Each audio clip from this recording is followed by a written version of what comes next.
우리 학생들 잘 지내고 계시나요? 제 얼굴 보니까 어때요? 이렇게 보니까 반갑다고요? 네, 저도 반갑습니다. 아쉽지만 이번 주도 코로나19로 인해 이렇게 영상으로 예배를 드리게 되네요. 하지만 이렇게 예배 드릴 수 있는 것도 하나님의 은혜인 줄 믿습니다. 지난주 제가 학생들과 통화를 해봤거든요. 한 학생은 주일날 교회 나오지 못하는 것에 대해서 아쉽다. 또 다른 학생은 뭔가 허전하다. 또 다른 학생은 주일날 해야 될 일을 하지 않은 것 같다라는 얘기를 하더군요. 여러분들이 느끼는 감정, 생각, 저도 마찬가지입니다. 우리 학생들, 그래도 이 사태가 빨리 지나가고 이 어려움이 지나가고 함께 예배당에 모여서 즐거운 마음으로 예배 드릴 수 있도록 기도하는 거 잊지 마시고요. 오늘은 무화과나무의 알람소리라는 제목으로 말씀을 전하고자 합니다. 우리에게 주신 말씀은 마태복음 24장 32절 말씀입니다.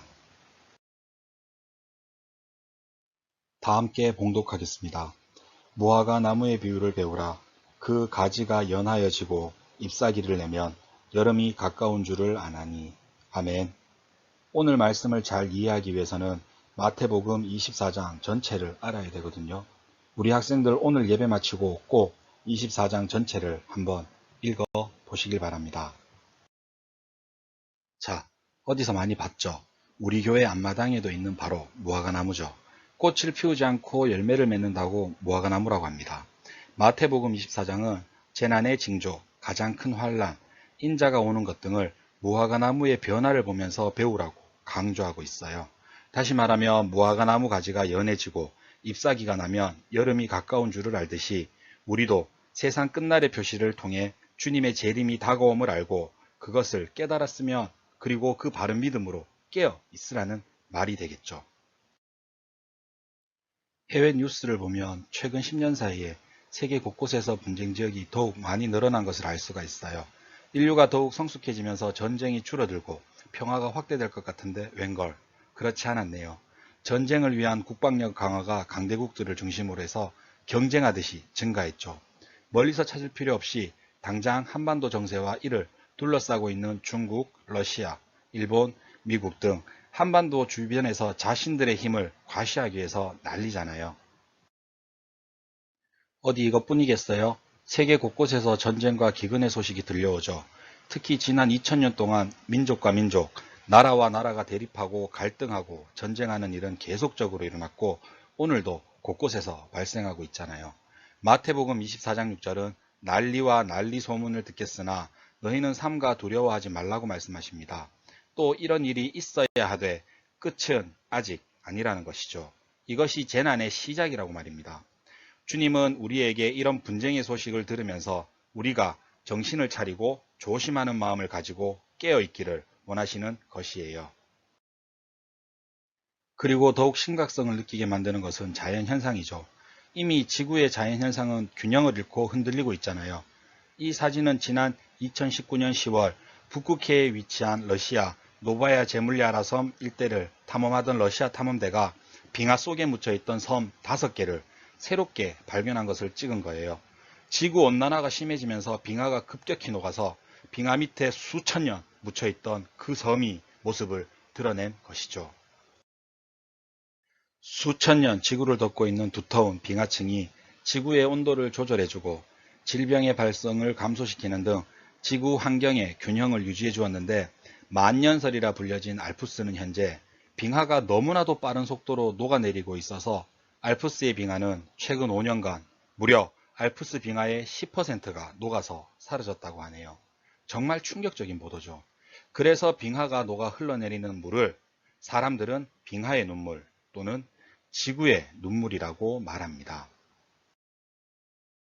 거기에 더하여 요즘 이슈가 되는 신천지와 이단들의 활동도 최근 수년 사이에 더욱 활발해지고 조직적이 되었어요. 여러분들이 이번 코로나19로 인해 뉴스에 매일같이 나오는 신천지 다들 보셨죠? 이런 이단들의 활동은 더욱더 교회를 위협하고 우리 사회에 심각한 문제가 되고 있잖아요. 특히 그들은 인터넷 공간을 활용하여 다양한 교리 영상을 제작하여 올리고 감각적인 이미지들을 제작하여 허위 사실을 알리고 교주 이만희가 재림 예수라는 등 육체가 영원히 죽지 않는 등 말 같지도 않는 것들을 만들어서 교회의 젊은 세대들을 미혹하고 있어요. 단단히 정신 차려야겠죠. 마태복음 24장을 보면 주님의 마지막 날, 주님 재림의 시기와 징조에 대해서 매우 중요한 말씀들을 하셨어요. 그 세대 안에 예루살렘 성전이 무너질 것을 예언하시면서 장차 주님 다시 오실 재림의 시기에 대해서 말씀을 하신 것이죠. 3절을 보면 제자들이 묻습니다. 주의 임하심과 세상 끝에는 무슨 징조가 있사오리까? 라고 말이죠.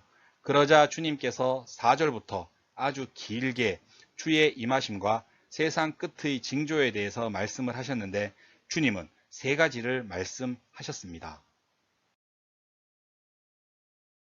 첫째, 많은 사람이 내 이름으로 와서 나는 그리스도라고 말하면서 사람들을 미혹할 것이다. 둘째, 난리와 난리 소문, 민족이 민족을 대적하고 나라가 나라를 대적하여 일어날 것이다. 셋째, 곳곳에 기근과 지진이 일어날 것이다. 크게 3가지였습니다. 그런데 이 3가지의 징조들을 보게 된다고 그때가 바로 종말이라고 생각하지 말라고 합니다. 오히려 이것은 재난의 시작일 뿐이라고 하시네요. 중요한 것은 천국 복음이 모든 민족에게 전파되어야 할 것이고 그래야 끝이 올 것이라고 14절에서 말씀하시죠. 그러면 무엇이 중요할까요? 중요한 것은 이 재난과 재림의 징조를 보면서 깨어서 분별하고 많은 사람들의 사랑이 비록 식어진다 해도 끝까지 견디는 그가 바로 구원의 사람이 될 것이라고 말씀하는 것이죠.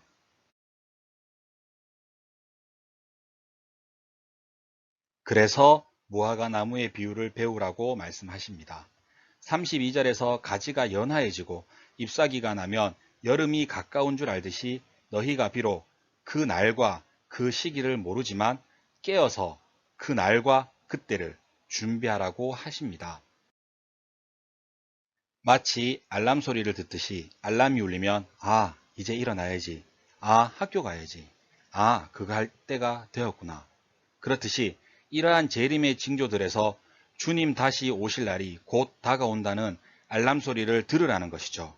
사람들은 마지막 때가 다가오면 더욱 자기 마음대로 살아가고 불법은 더욱 만무해지고 사랑은 식어지고 거짓 선지자가 마구마구 출현하겠지만 믿는 너희는 우리들은 그러지 말라는 것입니다.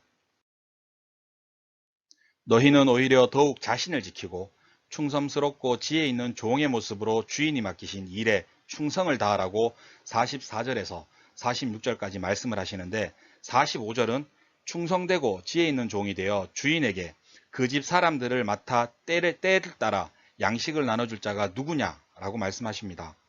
주인의 집의 사람들을 맡아서 때를 따라 양식을 나누어 줄 사람, 그가 누구인가?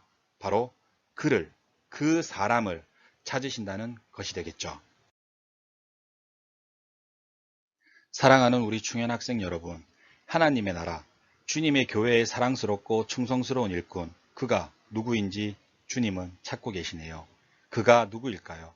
그는 무화과 나무 시계의 알람 소리를 듣고 깨어나 주님 오심을 기다리고 준비하는 신실한 믿음의 자녀들입니다. 바로 우리 학생들에게 주신 소명이죠. 앞으로 우리 학생들이 주님이 찾으시는 충성스럽고 지혜 있는 그 종이 되길 주님의 이름으로 간절히 소망합니다.